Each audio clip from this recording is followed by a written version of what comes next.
it was really great that we got that win on Saturday, and it's it was really outstanding to see our offense come back and play the way they did. I told our defense they did not play up to the standard that we're used to seeing them play at. And just offensively, we jump out there quickly, and we get to 14-0, and then they come back, go 14-7, have a chance to really put the game out of reach. Not so much put it out of reach, but get another 7 there, and then Tyrone throws the ball across his body, creates an interception.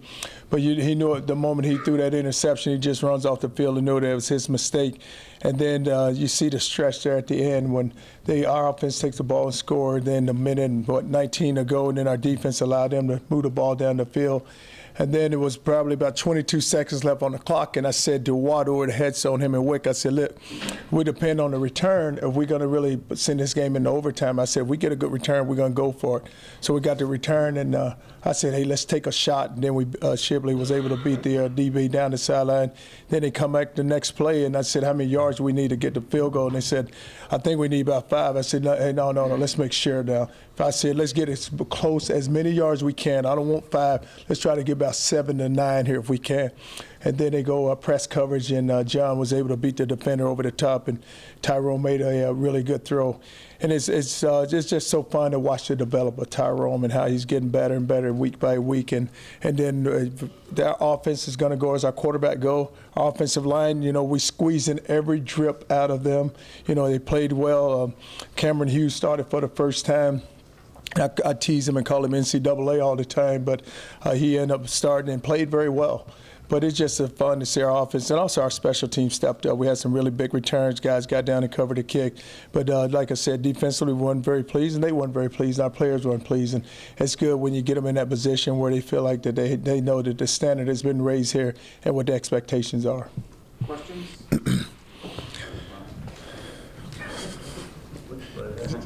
Go ahead and start with Alex. Go ahead and start with Alex. We have Alex start. Let's just get it over. Let's get it out of the way. No updates, Alex. None.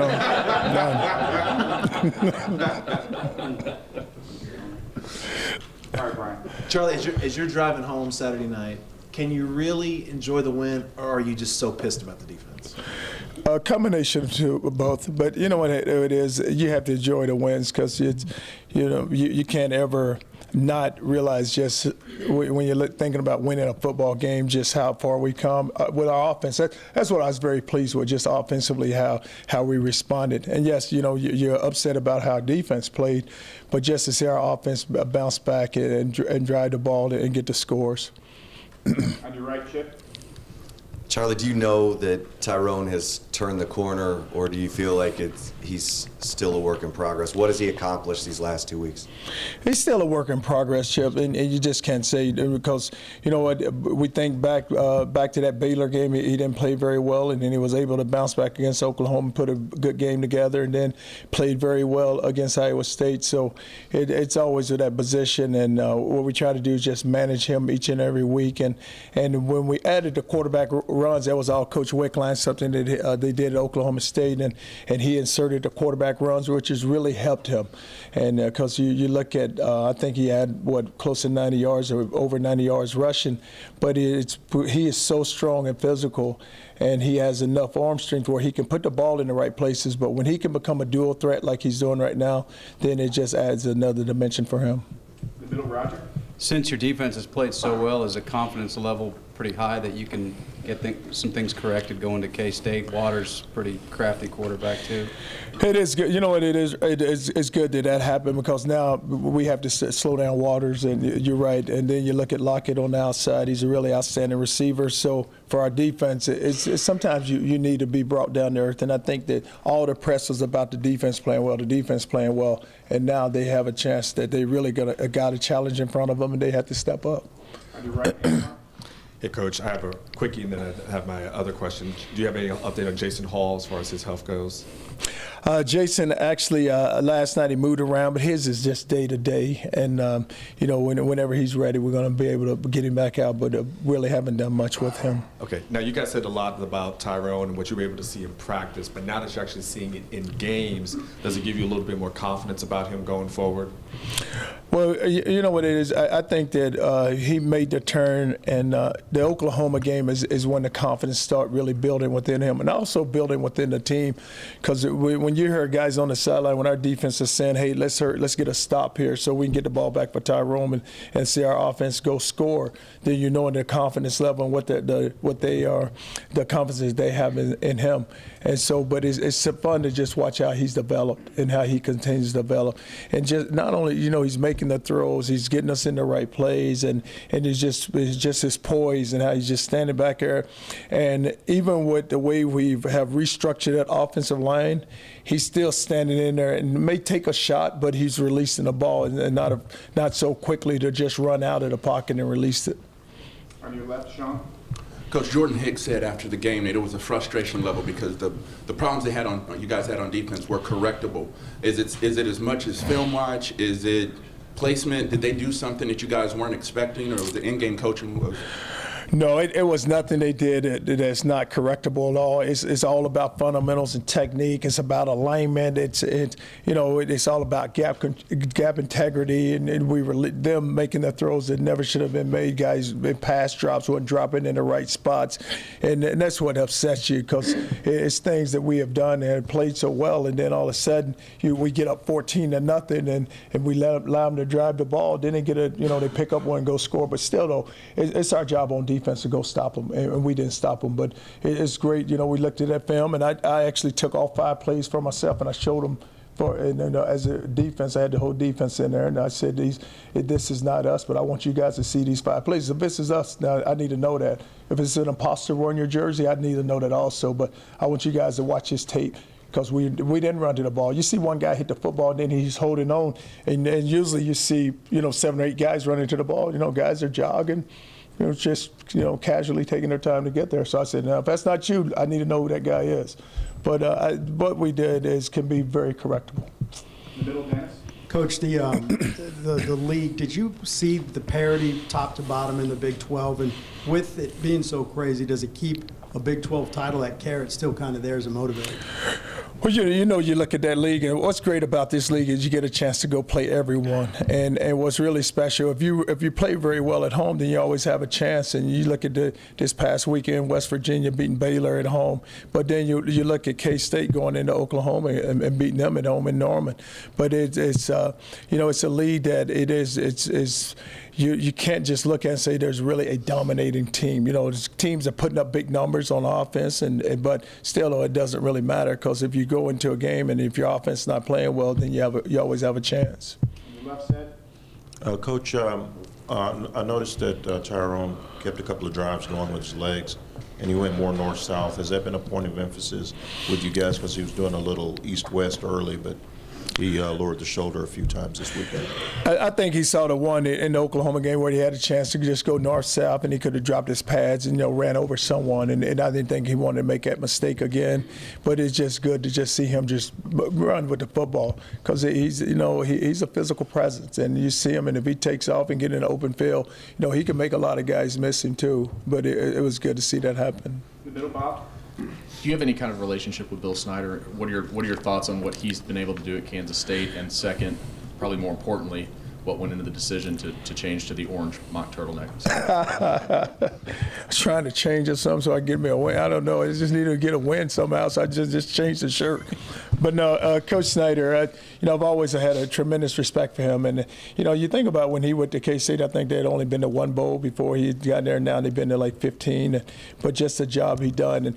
And when I took over that program at Louisville, I called him because I said, I want this program here, not knowing how long I was going to be there. But I said, that's the type of program I wanted to be ran, just like it's been done at K-State. And it's a balanced attack. And you just look at it, it's nothing fancy about what they do. They just line up and, play with good fundamentals, technique, very disciplined team. And you look at just the number of penalties that they have, the fewest in the country, and then they don't turn the ball over. But it's a disciplined team that plays within themselves. And that's what you really like about them. You respect them so much. In the middle, Max. Charlie, Tyrone's made 6 starts now. What's impressed you about the way that Sean and Joe have tailored an offense to really fit what he does well?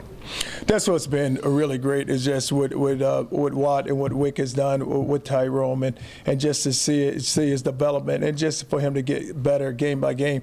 And we were just talking, had a conversation because I said, and you hate to see anything happen, but when Ash went down, you look at it and it's a good thing that he was able to complete that game because if we had to throw Tyrone in there like the third or fourth quarter, would he be playing with the confidence that he's playing with right now? Would he would have been ready to go play and go into the game? But it allowed us to get that week behind us and then put him out there now, knowing it's his team. Now he can go and develop it. But I watch him go develop the way he has. And even with the run game, with us inserting that, with Wick putting in the run, with the quarterback runs, because it's only going to help him. But also it puts pressure on the defense. Because now when you talk about defensively, you have to go stop a guy who can release the ball and make some really good deep throws there. And now he can go run, and he's a danger to run. Now you just can't load the box because you're figuring if you load the box, he can put pressure on you outside. And we're winning outside. 9 is playing unbelievable. Shipley's playing, and then 7 goes down the field and catches the deep one. But it's beginning to open up, and it's going to open up our run game. Coach, after the game, you joked about Swoopes possibly thinking about changing positions, or you thinking about it. A lot of people have felt that way before seeing him actually play. Is he one of those guys that actually needed some game time to prove that he could do it? I think everybody thought about that after that spring game, huh? Everybody was saying where all of you guys are thinking that. But everything is about confidence, and it is with any player, because, when you're sitting there and the player is not playing very well, you always say, hey, where else can he play or what else can he do? Because you look at his physical presence, you say he can help us somewhere, so where else can he help us? But that quarterback position, you have to be, it's a very touchy position, so it's about guys gaining confidence and making sure that they have some success, and they need to have some success. And he goes into it, and you look at us play the second game, we didn't play, it was just embarrassing for us. But then for him to bounce back and play as well as he played at UCLA, but you saw him continue to build and build and build. Charlie, 2 things. What was the best piece of advice Bill Snyder gave you? And secondly, how pumped up was Sean? I guess the cameras caught him up in the coach's box after the 2 deep passes to set up the field goal. Well, Coach Snyder said you just have to be yourself. You're the coach. You know how you are. And you can't be anyone else. You can always take ideals and share ideals, but at the end of the day, it's how you run your program, and that's what it's all about. It is all about you just being yourself and running it the way you think it should be ran. But Watt was really pumped up because you look at those throws, and we were, because we were just talking about, I think it was 22 seconds. So we were just thinking about, hey, if we don't get it here, we'll get it in overtime. And I didn't think we got it to overtime that they were going to stop our offense. We was going to go score. But, for us to make that throw, for Tyrone to sit back here and make that throw, the first one to Shipley was a really good throw. Ship just outran him. He laid it out there. And then for him to lay it up to 9. And 9 made a really good catch. He was pressed up against the sideline, but he's able to get his feet down. And, it did. Now we get in the field goal range and have a chance to go win a game, which we did. Alex? Coach, I guess I have a 2-part question. Just one question, Alex. Okay, the first part is with the decision to start Cameron Hughes over Darius James. I think a lot of fans thought that the right side of the offensive line looked pretty good against Oklahoma with James and Perkins moved back inside. Did he get hurt, or was it about the penalties in that game, or just what went into the decision to start Hughes? And then the second part of the question is, you said you were a little bit surprised by it at your post-game press conference. So my question would be, as far as the offensive line, the personnel on offense, whether Coach Wickline and Coach Watson have complete autonomy on that stuff, or whether they got to check with you. Well, I love those long ones. But I say this to you, Alex. What happened was he had a really good week of practice. So with the good week of practice, it was what it said about the offensive line is you give guys the opportunity to go. If they practice well, then they're going to get that opportunity. And it's nothing that Darius didn't do. It's just that he didn't practice that well. So we said, hey, let's give C. Hughes a chance and see what he can do. And he played very well. And I was surprised because looking at that guy for his first start, I walked up to him before the game. And I said, "You okay?" And he's like, "Yeah, I'm ready to go." I said, "Yeah, we all say we're ready to go. Okay, you ain't never been out there, so don't tell me you're ready to go. This is going to be your first college game, so let's calm down with that." But I said, just relax and just relax and just go play. And I said that even if something bad happened to you, don't drop your head. You have to have short memory. And I said, but just don't get Tyrone hit. I don't care what happens to you. Do not get my quarterback hit, okay? But just let the guy just run off the corner blind. On your left, Dad. Coach, in recent history, Texas has not fared well against Kansas State. How do you change that, or is there some magic potion to change Texas winning on the road in Manhattan? I think we were like 1-5 out there. Last time was 0-2, and I was teasing Tubbs because he's on our staff now, and he was the one who blocked that field goal. But we haven't done well at all. And this is a road game, and it's one of those games. It's all about our focus and our emotion, but it's all about our defense too. We got to play great defense. If we're going to go out there and get that game, we got to play great defense, and it's about playing great defense on the road. Left, Mike. Charlie, I know you didn't plan it this way probably, but winning that game 48-45, could that pay off better than winning it 48-10? No, I would love for it to have been 48-10. That way it makes the defense look good. No. But just to watch our guys battle and just their resiliency and how they kept playing. And, it very easily, it was a point where they could have just given in, and we didn't give in. We just kept playing. And our offense was making plays, and defensively, we just need to make a stop and get off the field and get the ball back for them. But, even though it ended up as a high-scoring game, is that, we came out on top. It was good. How about finally winning a close game? Well, it was good that we did go win a close one because we've been in some close ones, and just to get away from that. And even our players in the locker room, they were just so happy. You could just tell it was almost like they were just relieved because it's been so close, and then boom, we get over the hump. On your right, Anwar. Coach, prior to the season, you talked about needing a receiver to kind of step up. Now that you've seen what John Harris has been doing, can you just talk about his play, and has he been that guy who stepped up for you? John is having an unbelievable season, and he really has stepped up. And he's one of those. And the thing you really love about him, you can coach him any way you like because he's a guy that you can really press him and just stay on top of him, and he'll respond. A lot of times, that position, it's a very fragile position because a lot of times you got to be careful about how they talk to some of those wide receivers. But with him, you can drive him as hard as you want to drive. Even when he fumbled the ball, he ran back to the sideline. He said, "Coach, I get it back. Don't worry about it. I get it back." I said, "You got to just hold on to the football. Just tuck it away." And he's like, "I didn't see the guy coming." I said, "That's why you got to hold on to the football. You're not going to always see him." But he said, "I get it back. I'll make up for it." But it's just to see how he responds and just how hard he's playing. And he's a go-to guy for us. He's hard to tackle. You watch some of those catches he makes. He just keeps driving his feet. And guys, it's got to be 3 or 4 defenders that come in and try to knock him back. But it's fun to watch him develop, and he has become our guy for us. On your left, Kirk. Charlie, how'd you fix the special teams in just 1 week? And did you make a lot of personnel changes?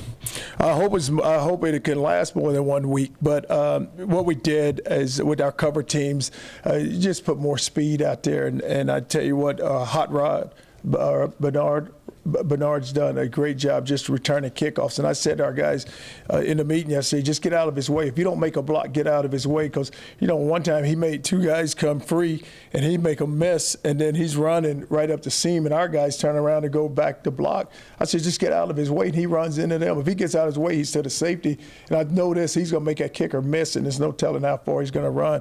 But he's such an explosive runner. And then the punt team, it's all about the punter, and he did a great job of just putting the ball in the right place. And then Nick Rose stepped up and he hit the 2 big field goals for us. But it was just, it's all about challenging and us sending a message to our special teams where we have to play better because we're not getting what we needed. Middle, Roger. Coach, it appears that K-State has kind of the type team you like. They don't worry about the stars. They're tough. Maybe we don't give them enough credit for having a lot of talent. They do, but is that kind of the program that you really admire? You admire that program, Roger, because you look at it, they're just tough, smart, and dependable. You just look at it because when I say dependable, they're a very disciplined football team. You look at the penalties, not many turnovers.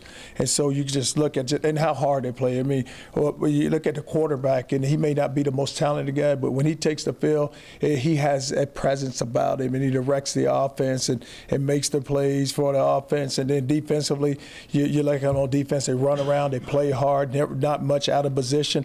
I look back at that Auburn game, and they had their opportunities to go win that game. And you look at 2 missed field goals, and then receiver has the ball bounce off, has it in his hands, bounce off of him. That could have been a touchdown right there. But that's a solid football team. That's a team that it's fun to watch. On your left, Jane. What did you think of your former walk-on Dylan Haynes' play this weekend? My man Haynes, what if he just stays straight? He don't have to cut back. If he just runs down the sideline, it's a touchdown. But he said, I wanted to make it interesting, Coach. I said, I see you did. But Dylan, and when you look at Dylan, he's also involved in all our special teams. He goes down on punt. He makes the tackle. He's down on the kickoff.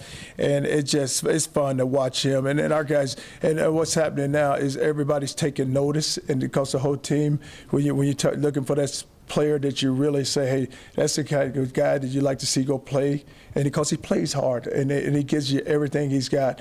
And then for him to on that interception, he took a chance, but it's all right to take a chance sometimes, and it paid off for him because he knew the route, and he knew that the guy was going to number 3 coming across the motion. He's going to go to the flat, and that was one of the routes they were going to throw, and he jumped in front of it. But just being smart, studying tape, but he does everything you ask him to do. In the middle, Brian. Charlie, going down the stretch here defensively, I mean, how can y'all continue to go if you go long stretches with nothing from Ced Reed? Well, it's not only from Ced, though, Brian. They all need to play well because you look at us up front. 90 plays well, but we got to be more consistent with all 4 of our guys up front. They all have to play well. Our backers got to be consistent. You see Hicks, 33 needs to show up. 55's got to show up. They all have to show up. Our front 7 needs to show up. We can't allow people to run the football against us.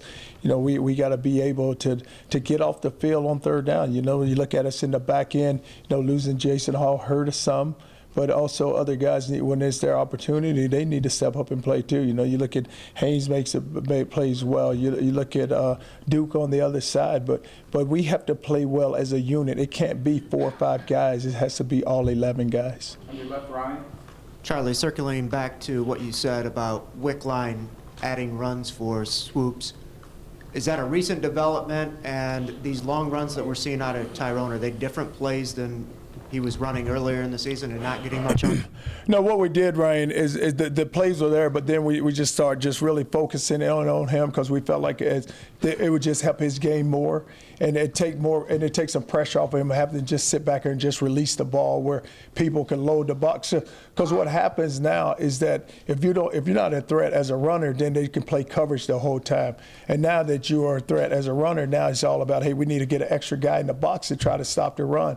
So when that extra guy comes down and he sees a guy coming down, now he knows that he can win outside with 9 and with Shipley and 7. Now we have a chance to go win outside, which we did the other night. Because what they did, we had a couple of runs and he had some big ones where he was able to get outside the defense. And now next time you see that safety drop down in the box, now he knowing I have one-on-one coverage. Now I can make the check and I can release the ball and get it out to the outside. And that's what he did, which was really good to see that happen for him. Look at first play of the game, they think we're going to come with a quarterback run to the side play, and they come down in the box, and then we beat them on a skinny post with 7, with Marcus beating the defender inside. So that wasn't happening earlier? It was happening earlier, but I just think that the more he started developing, the more we gave him. And so, but now he felt confident about it. It was there for him. We go back to the Baylor game, and it was there in the Baylor game. And what they did was they took the backer and they moved him to top number 3, but he never went anywhere. So 3 was beating him behind, but he just didn't drill it and just give it to him. If he had to give it to him, that opening drive would have been a touchdown. In the middle, John. I was kind of going to ask you that, but are you surprised that he's able to get these long runs? Because when you look at Swoopes, he's not the fastest and quickest guy out there. Well, it opens up because, like I said, when you're balanced, then you can get the long runs. And he has had to be very fast. If you guys just get a hat on somebody and he can get down the sideline. And, you know, you look at the long run against Oklahoma, that was a long one where they had to go get him and catch him and run him down. But I think that the more confidence he builds within himself, he's not that slow. I told him you just need to open it up and go with it. And we had a conversation. Him and I had a conversation. And I said to him, I said, listen, you're not a pocket quarterback, and you don't worry about just sitting in a pocket and releasing the ball. And sometimes it's going to break down. Take off running with it and go get the first down, and don't be afraid to run with the ball. You can run the football and get a first down. There's nothing wrong with it. You don't have to sit back there and take the hits. Got time for two last ones. Start with Mike on the left. Charlie, after a game like the defense played, some people jumped to the conclusion that Iowa State found a formula to make the defense look bad. Did they find something, or is it all on you? Well, if that formula is there, it's every week in this conference because it's a lot of guys that put up big numbers. But no, I don't think that.